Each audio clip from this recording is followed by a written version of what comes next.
Assalamualaikum warahmatullahi wabarakatuh. Kembali lagi bersama saya Ferry di channel YouTube Bapak Kefatir Nurseri. Di hadapan saya ini adalah varian anggur red rose yang saya tanam model tabu lampot. Sekarang fokus saya adalah kepada percabangan anggur, di mana fokus utamanya adalah cabang tersier anggur yang mau saya bentuk menggunakan tunas air. Tapi ada tapinya. Saya yakin teman-teman yang baru mulai tanam anggur juga akan mengalami hal yang sama. Ketika kita mau menanam anggur dengan model apapun ya, entah itu tabu lampot, entah itu tralis, entah itu para-para, itu sama aja. PR-nya biasanya terjadi pada pembentukan cabang tersier. Contohnya, ini adalah anggur yang akan saya bentuk menggunakan percabangan klasik ya, dimana ini primernya adalah yang naik ke sini sampai dengan ini lingkaran pertama, kemudian yang lingkaran pertama 360 derajat akan menjadi cabang sekunder. Kemudian karena ini adalah cara klasik dan biasa digunakan banyak pengangguran juga sama, di mana tunas airnya ini ya nanti akan menjadi cabang tersier pastinya. Tapi cabang tersiernya yang mau dibentuk dari tunas air ini kelihatan tidak ada yang muncul bagus. Malahan banyak yang sudah di sini sudah gosong, kemudian di sini juga muncul tapi kurang bagus, kelihatan kurang subur. Maka kalau kita paksa membentukkan percabangan dengan cara seperti ini, bisa dipastikan pembentukan percabangannya akan gagal. Kecuali kalau kita hanya putar-putarkan aja seperti ini, ya putar-putarin aja terus berapa kali, itu bisa juga nanti model pembuahannya adalah potes pucuk. Tapi karena saya di sini menginginkan cabang tersier yang bagus, yang subur, kemudian yang banyak, saat dipangkas juga buahnya bisa keluar banyak, ada hal-hal yang bisa teman-teman lakukan untuk membuat percabangan anggurnya itu jauh lebih kokoh, lebih subur, dan juga lebih bagus. Jadi kalau gagal ini kan bisa dibilang ini adalah plan A-nya. Plan A-nya gagal, maka masih ada plan B. Kalau nanti plan B-nya gagal, masih ada plan C. Kalau saya, berdasarkan pengalaman saya selama ini hampir 5 tahun tanam anggur, apabila mengalami hal seperti ini, ya ini sebenarnya hal yang biasa saya lakukan dan alhamdulillah berhasil. Bisa teman-teman tiru juga, ya. Jadi ini tetap kita biarkan, kita panjangkan dulu sampai dengan berapa misalnya, bebas ya. Apa mau ngabisin ini dulu ya, satu putaran ini langsung dipotong, ini juga bisa. Tapi dipotong ini bukan berarti nanti percabangannya akan keluar ya, bukan berarti cabangnya langsung keluar, kecuali memang tunas airnya dari awal memang terbentuk dengan bagus. Kalau tunas airnya dari awal sudah terbentuk bagus sih, kalau misalnya banyak ya, kita potong aja sekundernya, ini akan cepat naik ya, cepat merambat dan cepat panjang. Tapi karena di sini PR-nya terlalu banyak, sebelah sini tidak ada sama sekali tunas airnya yang bagus. Kalau kita paksa hanya kita pelihara yang tunas air mungkin yang di bagian sini, maka nanti akan jadi separuh aja yang keluar tunas air yang suburnya. Ya, kan sayang. Dari 360 derajat ini, kalau kita biarkan hanya tersier sini aja yang tumbuh ya. Ini kurang bagus dan kurang menarik nantinya pada nantinya. Ya, jadi untuk cara plan B-nya ya, teman-teman ya, setelah kita batasi, ini kita tunggu batangnya sampai coklat. Batangnya sampai mencoklat seperti ini. Ini contohnya sudah mulai mencoklat nih, ya. Lihat ini sudah mulai mencoklat.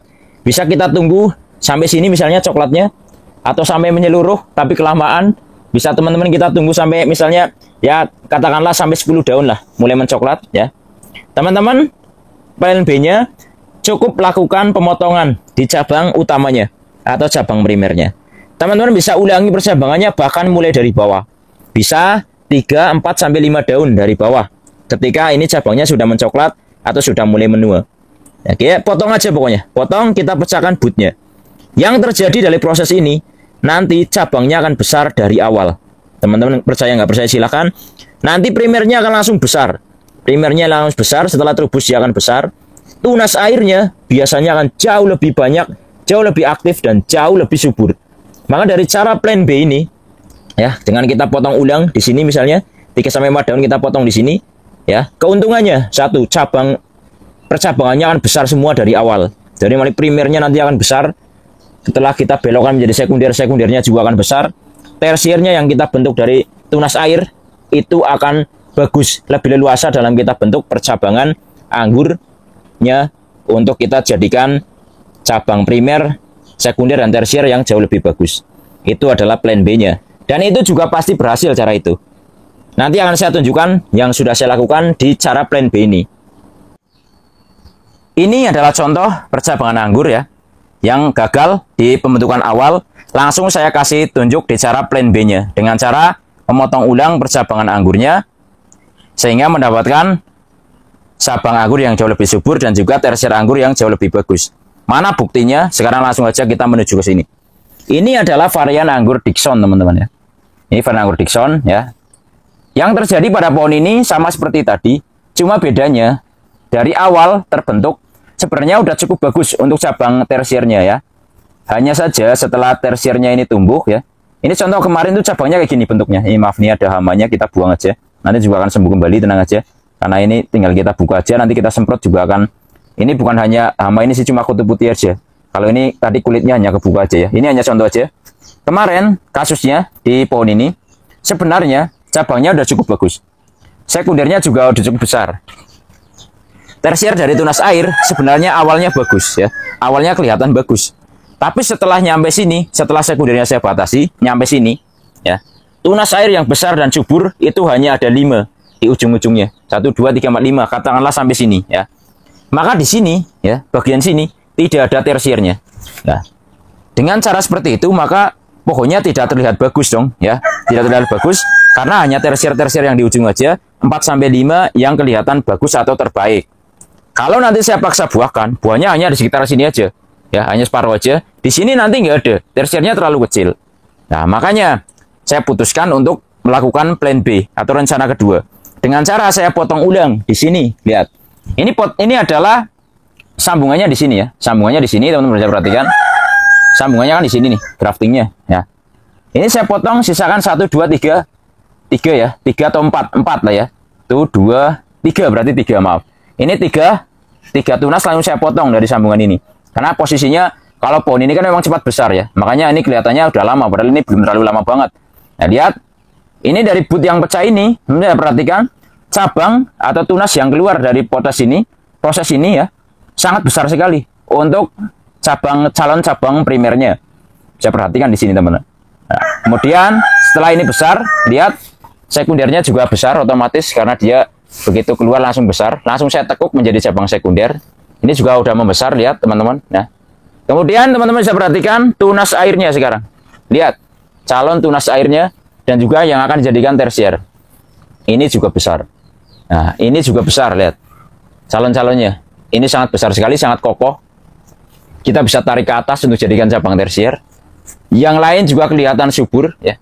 Ini nanti akan segera tumbuh setelah nanti sekundernya kita batasi. Ini lihat calonnya kelihatan subur, ini juga kelihatan subur. Di sini lihat tunas airnya jauh lebih aktif-aktif, lebih subur-subur. Nah, nanti tinggal kita potong aja sekundernya seperti biasa. Setelah nyampe sini. Nah, setelah nyampe sini otomatis nanti setelah sekundernya ini kita potong, atau cabang utamanya kita potong, tersiernya pasti akan cepat naik, cepat panjang. Nah, tapi kalau di sini kita lihat lebih merata ya. Dari sini juga kelihatan besar, di sini juga kelihatan besar, di sini juga nanti kelihatan besar. Maka kalau memang ini nanti nggak dipakai pun nggak apa-apa. Nih, ya ini yang nggak dipakai nggak apa-apa. Karena kan sekundernya kan beloknya sampai sini. Jadi kita bisa pelihara mulai dari sini. Misalnya, ini bisa. Nanti kita dapatkan percabangan anggur yang jauh lebih bagus dan lebih mantap. Itulah cara di plan B-nya. Jadi teman-teman nggak usah khawatir, tinggal dipotong aja. Di sini juga ada. Ini adalah cabang yang dibentuk dengan model para-para. Kalau ini beda kasusnya. Kalau ini sebenarnya dari awal ya, tanpa dilakukan pemotongan pun sebenarnya tunas airnya sudah sangat aktif dan juga sudah sangat bagus. Hanya saja setelah seperti ini kemarin pohonnya seperti ini, contohnya ini cabang baru yang dibentuk ya. Ini juga tersiernya mantap-mantap banget. Calon tersiernya dipastikan sangat luar biasa bagus. Karena ini sudah dibatasi juga sekundernya. Yang terjadi adalah tunas airnya cepat panjang dan juga akan cepat terbentuk. Ini calon-calon tersiernya sangat banyak sekali. Model tulang ikan. Ini varian Donetski Ogonyok. Ya, kalau di ini pohon ini kemarin sebenarnya sudah kayak gini sama. Sudah rapi, sudah mulai bagus, sudah mulai besar. Tapi ternyata ada hamanya di cabang utamanya di sini nih. Kemarin sekitar di sinian itu ada hama yang masuk ke dalam. Ada hama yang masuk ke dalam sehingga pohonnya kalau saya paksakan saya semprot unggahan insektisida juga percuma. Nanti juga pohonnya tidak akan bagus. Makanya saya bentuk ulang lagi percabangannya dari sini. Nah, lihat yang terjadi. Keuntungannya setelah saya potong ulang di sini karena kemarin ada hamanya di tengah, Lihat cabang utama yang terbentuk dari proses pemotongan ini, walaupun ini tidak disengaja atau tidak terkonsep karena awalnya juga sudah bagus, tapi lihatlah teman-teman ya, cabangnya sangat besar dari awal ya, otomatis cabang utamanya juga besar, sekundernya juga besar, mantap, tersiernya juga bagus. Tersier dari tunas airnya yang mau dibentuk menjadi tersier, maksudnya ini juga bagus. Nah, itulah plan B-nya ya. Jadi itu adalah hal yang bisa teman-teman lakukan pada pohon-pohon anggur yang tersiernya tidak mau tumbuh atau mungkin percabangannya kecil. Nah, setelah saya jelaskan plan B tadi, dengan cara pemotongan ulang membentukkan cabang utamanya, mulai dari primer, sekunder, dan lain-lainnya, ada plan C. Apabila nanti memang setelah dipotong ya, setelah dipotong nih ya, tunas airnya ini, yang yang pecah ini, tidak menghasilkan misalnya cabang yang besar, biasanya besar. Kalau memang tidak ya, dan setelah misalnya ini besar kok tersiernya tetap tidak mau rata, apa yang harus dilakukan pada plan C atau rencana ketiganya? Ini juga ada, tenang aja. Kita bisa bentuk cabang tersiernya dari but-but di cabang sekundernya. Jadi teman-teman misalnya ini udah dipotong kok ternyata ini sudah besar misalnya, tapi tunas airnya tetap nggak mau rata. Teman-teman nggak usah khawatir. Teman-teman tinggal melakukan yang namanya axle break langsung. Misalnya ini kan cabang yang baru dibentuk dari plan B dan plan B-nya gagal. Kita mulai plan C-nya gimana caranya? Ini kita masih, ini kan besar nanti ya. Kita buat 360 derajat, kita potong di sini ya. Tunggu cabangnya coklat atau tua semuanya ya. Nanti teman-teman pecahkan butnya dari cabang sekundernya. Ini sekundernya misalnya dari sini ya. Misalnya nanti udah tua semua, kita pecahkan but-but di cabang sekundernya. Nah, otomatis kita akan bentuk tersiernya dari butnya. Itu sama aja. Itulah dari awalnya misalnya kadang-kadang memang ada pohon yang memang subur dari awal. Jadi pohonnya ini tunas airnya ini bisa dibentuk mulai dari awal langsung pokoknya sedangkan cabang tersier. Itu adalah plan A-nya atau plan pertamanya. Nah, plan keduanya tadi, plan ketiganya tadi bisa dibentuk dari sekunder, mecahkan but-but sekunder jadikan cabang tersier. Semuanya bagus ya. Ini tergantung pada kondisi pohon yang kita alami aja. Nah, itulah yang bisa saya bagi sama pada pertemuan kali ini di YouTube Bapak Kefatir Nurseri. Jadi izinkanlah saya berbagi pengalaman di sini, walaupun saya bukan suhu atau master anggur, saya hanya ingin membagikan pengalaman selama ini tanam anggur. Mudah-mudahan bisa bermanfaat. Jangan lupa like, subscribe, komen, dan share agar channel ini makin maju dan berkembang. Wassalamualaikum warahmatullahi wabarakatuh. Salam pengangguran dari saya Ferry, Purwokerto, Jawa Tengah. Maju terus pengangguran Indonesia atau penghobi tanaman anggur di Indonesia. Salam sukses buat kita semua.